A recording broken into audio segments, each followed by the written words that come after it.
નમસ્કાર મિત્રો, તો જ્ઞાન સાધના સ્કોલરશિપ 2025 માટે જે બેંક એકાઉન્ટની વિગતો ઉમેરવાનું શરૂ થયું છે તેને લઈ અને ઘણી કોમેન્ટ આવી રહી છે.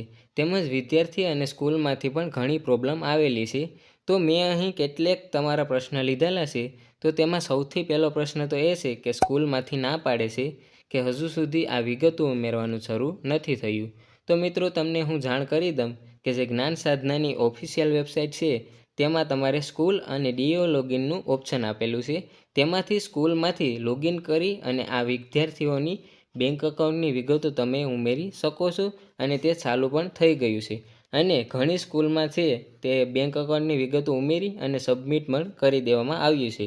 તો જે પણ સ્કૂલમાંથી એમ કહે કે આ વિગતો ઉમેરવાનું હજુ શરૂ નથી થયું તેને તમે જાણ કરજો કે તમે સ્કૂલ લોગિન દ્વારા સ્કૂલ લોગિન કરી અને વિદ્યાર્થીઓની વિગતો ઉમેરી શકો છો અને તે ચાલુ પણ થઈ ગયું છે. તેમજ બીજો પ્રશ્ન એવો હતો કે સ્કૂલ લોગિન થતું નથી અથવા તો સ્કૂલના આઈડી પાસવર્ડ સાચા નાખવા હોવા છતાં પણ જે છે તે સ્કૂલ લોગિન થતું નથી. તો મિત્રો તમને હું જણાવી દઉં કે જો તમે સ્ટુડન્ટ હોય અને સ્ટુડન્ટના આઈડી પાસવર્ડ વડે સ્કૂલ લોગિન કરશો તો આ સ્કૂલ લોગિન છે તે થશે નહીં. એટલે કે રજિસ્ટ્રેશન વખતે જે વિદ્યાર્થીએ આઈડી પાસવર્ડ બનાવ્યા હશે તેના વડે સ્કૂલના લોગિનના ઓપ્શનમાં તમે લોગિન કરશો તો તે થશે નહીં. માત્ર સ્કૂલમાંથી જે આઈડી પાસવર્ડ બનાવેલા હશે તેના વડે જ તમારે લોગિન થશે અને તે પણ સ્કૂલ દ્વારા જ થશે. અને જો સ્કૂલમાં પણ જે આઈડી પાસવર્ડ બનાવેલા છે તેના વડે સ્કૂલમાં લોગિન થતું નથી અથવા કોઈ પણ એરર આવે છે તો તમે જે છે તે તમારા જિલ્લાના ડીઓ કચેરીમાં કોલ કરી શકો છો. ત્યાંથી તમને આઈડી પાસવર્ડ બદલી દેવામાં આવશે. તો જે પણ સ્કૂલમાં પણ આવો પ્રોબ્લેમ આવે છે કે આઈડી પાસવર્ડ સાચો નાખ્યા હોવા છતાં પણ જે છે તે લોગિન થતું નથી તો તમે જે છે ડીઓ કચેરીમાં સંપર્ક કરી શકો છો. અથવા કોઈ ટેકનિકલ એરરના કારણે પણ ઘણી વખતે જે છે તે સ્કૂલ લોગિન થતું હોતું નથી. તો આવી રીતનું બની શકે છે.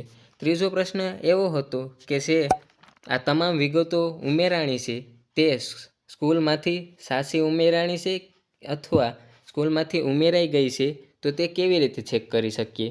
એટલે કે વિદ્યાર્થીઓનો ઘણો એવો પ્રશ્ન હતો કે અમે સ્કૂલમાં વિગતો તો આપી દીધી છે, તમામ ડોક્યુમેન્ટ પણ આપી દીધા છે, તો સ્કૂલમાંથી આ વિગતો ભરી દેવામાં આવી છે કે નથી આવી તે કેવી રીતે ચેક કરવું. તો મિત્રો અત્યારે માત્ર સ્કૂલ લોગિનમાં જ તમારે આ વિગતો છે તો તમે ચેક કરી શકો છો. પરંતુ થોડા સમય પછી તમારે સ્ટુડન્ટ લોગિનના ઓપ્શનમાં આ તમામ વિગતો અપડેટ કરી દેવામાં આવતી હોય છે. એટલે કે આ તમામ પ્રોસેસ પૂરી થયા બાદ તમારે જે સ્ટુડન્ટ લોગિનનું ઓપ્શન છે તેમાં તમામ વિગતો અપલોડ કરી દેવામાં આવતી હોય છે. અને જે છે તે તમારું ફોર્મ અપ્રુવલ થયું છે કે નથી થયું તે પણ સ્ટુડન્ટ લોગિન કરી અને તમે તપાસ કરી શકો છો. પરંતુ તે ક્યારે અપડેટ થશે ત્યારે તેની જાણ પણ હું કરી દઈશ. અને અત્યારે તો માત્ર સ્કૂલ લોગિન દ્વારા જ તમે આ તમામ વિગતો ચેક કરી શકો છો કે સ્કૂલમાંથી જે છે તે વિગતો ઉમેરાણી છે કે નથી ઉમેરાણી. તે માત્ર સ્કૂલ લોગિનમાં જ બતાવશે. ત્યારબાદ ચોથો પ્રશ્ન એમ હતો કે અમારું નામ છે તે સ્કૂલની પેન્ડિંગ લિસ્ટમાં નથી આવતું. તો મિત્રો હું તમને જાણ કરી દઉં કે જો તમારું નામ સ્કૂલ પેન્ડિંગ લિસ્ટમાં ન આવતું હોય તો તમારે સીટીએસ જે વિગતો છે તે અપડેટ કરવાની રહેતી હોય છે. તે પણ તમારી સ્કૂલમાંથી જ થશે. તો તમે જ્યારે પણ સ્કૂલમાંથી જે સીટીએસ વિગતો છે તે વિદ્યાર્થીને અપડેટ કરશે ત્યારે 24 કલાકમાં જે છે તમારું નામ શાળાની પેન્ડિંગ યાદીમાં દેખાડવામાં આવશે. એટલે કે સીટીએસ અપડેટ તમારે કરવું પડશે તો જ તમારું નામ છે તે જો ન આવતું હોય તો તે શાળાની પેન્ડિંગ લિસ્ટમાં આવી જશે. પાંચમો પ્રશ્ન એ છે કે આ વિગતો ઉમેરવાની છેલ્લી તારીખ કઈ છે. એટલે કે જે બેંક એકાઉન્ટની વિગતો ઉમેરવાનું શરૂ થયું છે તે ક્યારે પૂરું થશે. તો અત્યારે છેલ્લી તારીખ 7/9/2025 સુધીની રાખવામાં આવેલી છે. અને જો આગળ તેને તારીખ લંબાવવામાં આવશે તો તેની પણ જાણ હું વિડીયોના માધ્યમથી તમને કરી દઈશ.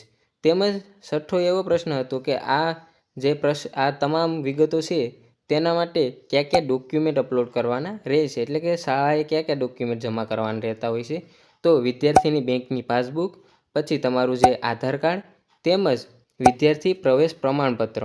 તો આ વિદ્યાર્થી પ્રવેશ પ્રમાણપત્ર કેવું હોય છે અને તેમાં કઈ કઈ માહિતી તમારે ભરવાની હોય છે તેના વિશેનું હું આગળ તમારે જે છે તે વિડીયોના માધ્યમથી તમને હું જાણ કરી દઈશ. એટલે કે વિદ્યાર્થી પ્રવેશ પ્રમાણપત્રની સંપૂર્ણ માહિતી છે તે આગલા વિડીયોમાં તમને જાણ હું કરી દઈશ. તો મારી ચેનલને સબસ્ક્રાઈબ ન કરી હોય તો સબસ્ક્રાઈબ કરી લેજો. તેમજ હજુ પણ કોઈ પણ પ્રકારનો તમારે સમસ્યા હોય તો તમે કોમેન્ટમાં જણાવી દેજો. તેનો રિપ્લાય હું કોમેન્ટમાં આપી દઈશ. અને આ વિડીયોને તમારા મિત્ર વર્તુળને પણ શેર કરજો, જેથી તેને પણ આ માહિતીનો ખ્યાલ આવે. તેમજ મારી ચેનલને પણ સબસ્ક્રાઈબ કરી લેજો. અને આગળની કોઈ પણ પ્રકારની નવી અપડેટ આવશે તો તેની જાણ પણ હું વિડીયોના માધ્યમથી કરી દઈશ. તો મળીએ નવા વિડીયો સાથે. જય હિન્દ, જય ભારત.